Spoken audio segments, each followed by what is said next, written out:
están cerrando 11 empresas por día. Nosotros venimos acá del sector de la industria, el comercio y el agro, de todas las pymes en general, para realmente traer propuestas y plantear que necesitamos medidas urgentes, ya. No podemos esperar 6 meses más.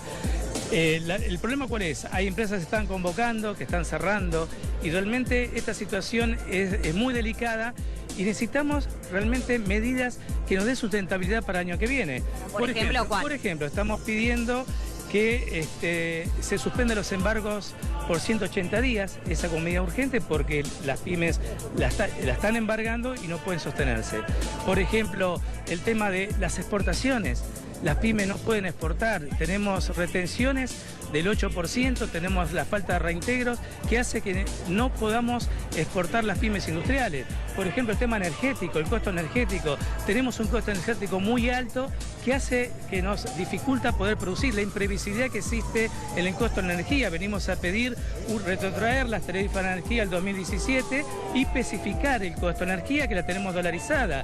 Es imposible producir a un costo dólar cuando nosotros vendemos en pesos. Yo le puedo hacer una pregunta. ¿Ustedes ven los 44.000 millones de dólares que se le pidieron al Fondo Monetario Internacional en los hospitales donde trabajan? ¿Está la deuda externa en los hospitales donde ustedes trabajan? ¿Llegó algo de esa deuda? Entonces creo que así como ni los hospitales ven dónde ha ido la plata de la deuda, así como tampoco ni las escuelas ni las universidades ven dónde ha ido la plata de la deuda, ahí es donde hay que centrar la discusión. Cuando uno ve, por ejemplo, en la provincia de Buenos Aires, hospitales terminados sin abrir, empieza a pensar que Argentina quieren también. No es una cuestión menor que haya 4, 5 hospitales con las necesidades que aparte en vez de morigerarse han crecido en nuestra población, que no se abran. No es un dato menor tener un hospital a punto para abrir y no abrirlo. No es que están recortando el gasto, están reduciendo la inversión. No se gasta en gasa, se invierte en gasa, no se gasta en una enfermera, en un enfermero, se invierte en una enfermera, en un enfermero. Estas son cuestiones básicas que tenemos que entender en la Argentina.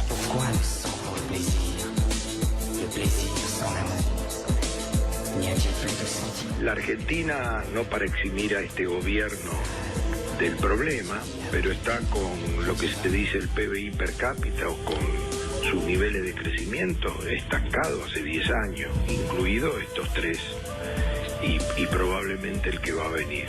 Entonces, muchas veces no es crecer mucho o crecer poco, sino la sostenibilidad en el tiempo. La cuestión central es cómo uno puede volver a esa velocidad crucero de crecimiento, no con planillas Excel, sino con fundamentos. Y probablemente en una mezcla, yo lo hemos dicho como dijiste vos 400 veces, de subestimar la herencia, de la mala praxis y de poner una vez más muy alto el nivel de expectativas, ahí viene la desilusión, el fracaso y demás, donde tengamos cuidado porque entramos de nuevo de lleno en un año electoral. Esto vale para el gobierno y también para los que eventualmente van a participar de la contienda electoral. Tener cuidado, ya lo discutimos la otra vez, con cómo se le va a vender expectativas a la gente ahora.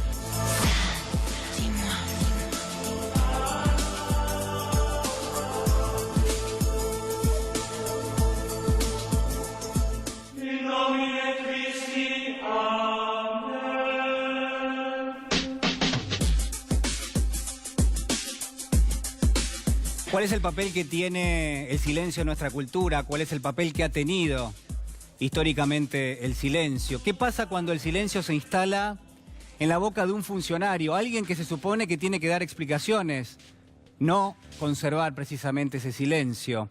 Mire, el voto del silencio, la regla del silencio en definitiva, han sido históricamente prácticas vinculadas, por ejemplo, a la penitencia. Alguien que guarda silencio es alguien que es un penitente, es alguien que está de alguna manera enfrentando una especie de castigo.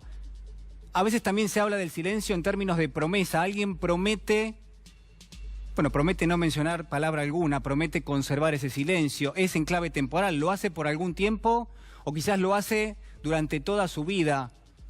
Incluso también uno podría hacer una lectura, por ejemplo, de carácter religioso. Hay sacerdotes que conservan lo que es el voto de silencio. Ha habido órdenes y las hay. Por ejemplo, la de San Benito, que ha creado la orden de los benedictinos y que cuando escribió las reglas que tienen que cumplir esos monjes, bueno, una de ellas es precisamente la regla del silencio. ¿Para qué, dice San Benito? Para preservarlos, para evitar que se lleven a cabo lo que son conversaciones intrascendentes. De eso habla en muchos aspectos la liturgia, el dogma religioso, pero también de una cuestión de respeto. Se trabaja el respeto cuando una persona es silenciosa. El silencio también, en todo caso, es un derecho. Uno tiene derecho a no mencionar palabra. Y el gobierno, ¿sabe qué? El gobierno en las últimas horas le ha pedido a sus funcionarios que conserven el silencio. Le ha pedido la regla del silencio. La pregunta que hay que hacerse ¿es por penitencia que lo hace?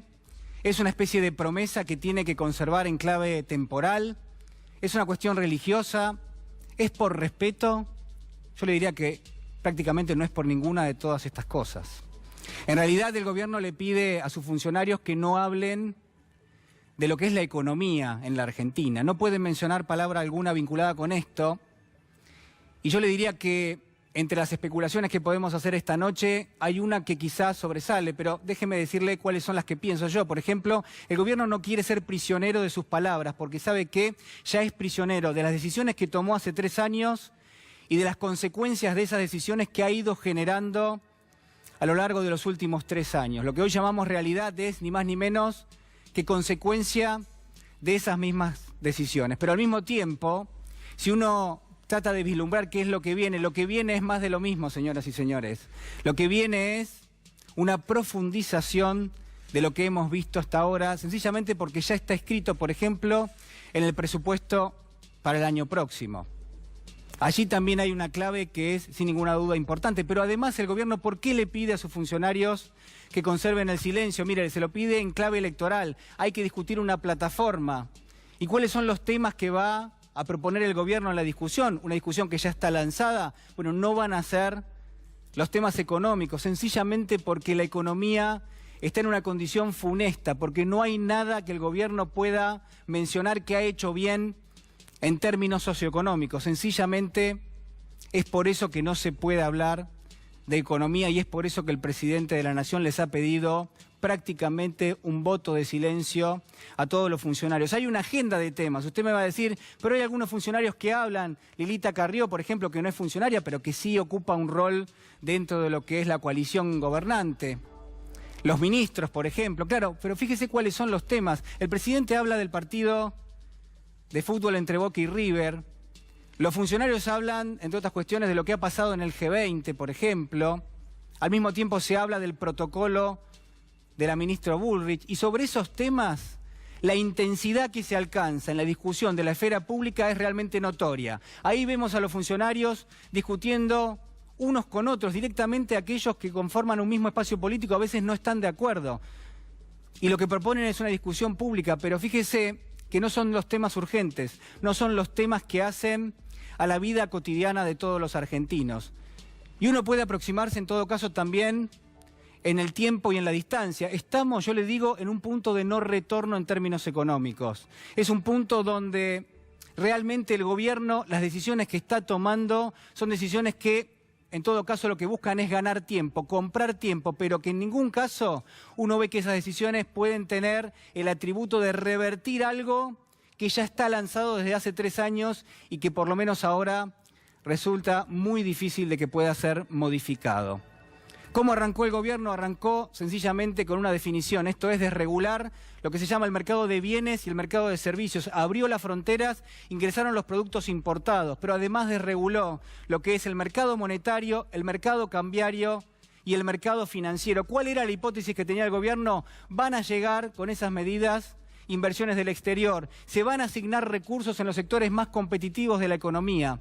Pero fíjese qué paradoja, porque el lugar donde se terminan fijando esos recursos que han sido asignados por el mercado, primero, son recursos que son propiamente de la Argentina, no son de inversores del exterior, o en todo caso son de inversores y de funcionarios argentinos que tienen fondos en el exterior. Pero fíjese cuáles son los sectores: la energía, el sector financiero, el sector, por ejemplo, de los peajes, y todos tienen un común denominador, los combustibles, por ejemplo. Son todos los sectores que han sido dolarizados por este gobierno, son todos los sectores que han tenido garantizados las subas, por ejemplo, de lo que son las rentabilidades que se manifiestan a través de lo que son las tarifas. Bueno, esas han sido las inversiones que hemos tenido a lo largo de estos últimos 3 años. Esas son las inversiones que el gobierno estaba esperando. La lluvia de inversiones fue sencillamente esa y no hubo más lluvia.